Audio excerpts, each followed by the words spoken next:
Language and nation. Okay, it is very easy to look at current maps of the world and take for granted the permanence of the line that mark the boundaries between countries and the status of particular languages within those territories.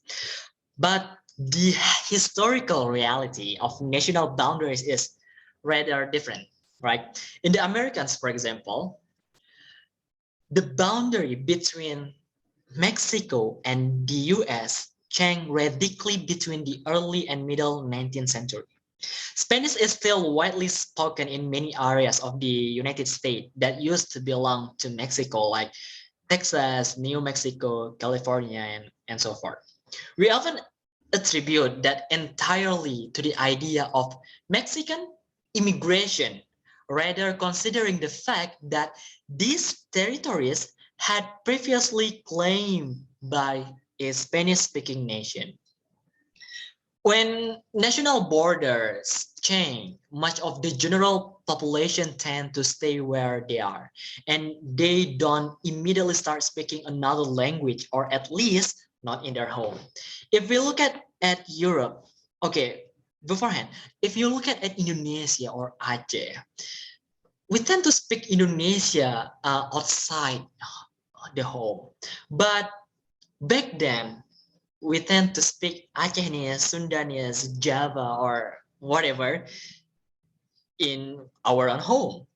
So if we look at Europe, there have been many changes to borders over the centuries. Most of the nation states that we now recognize did not come into being until the late 18th and the early 19th century. Was a period when national languages were starting to be standardized and codified. And this is not a coincidence. France and England were the first to do this with a dictionary de l'Académie Francaise. Sorry if I pronounce it wrong. In 1694. And Samuel Johnson's Dictionary of the English Language in 1755. Other countries then follow suit through the desire to build a language fit for the new nation that were coming into being. Borders were also redrawn and countries remained uh, after both the First and Second World War.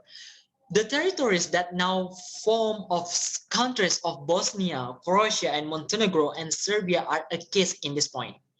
After the First World War, this became part of a new state, Yugoslavia. After the Second World War, this now communist state is used language as one way to promote unity across its 6 constituent republics. Its dominant language was known as Serbo-Croat, thus officially reducing what are now known as Bosnia, Croatian, Montenegrin, and Serbian to dialects. However, as nationalistic feeling started to become more prominent in the 1918s, the Croatian in particular started to identify their nationalism in terms of their language. Yugoslavia broke up in the early 1990s in a period of war between the different states. With the dissolution of Yugoslavia, the demise of Serbo-Croat rapidly followed.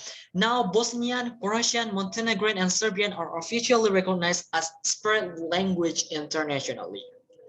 The underlying historical relationship between these languages has not changed at all in this period, even though they have been considered first as dialects of one language and then as four separate languages. Now as they are linguistically very similar.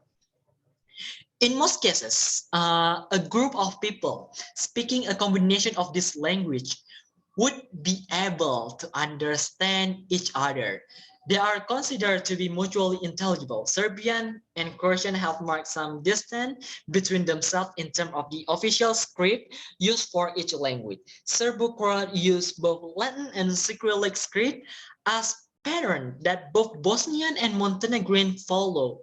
However, Croatian now only use Latin script, whereas the Serbian constitution in 2006 made Cyrillic the official script for all government publication.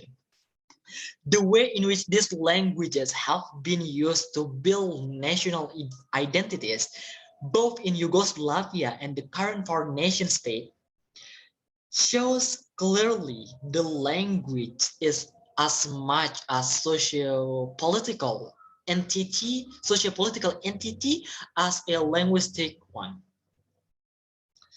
Language is very important in our conception of community and our understanding of our identity.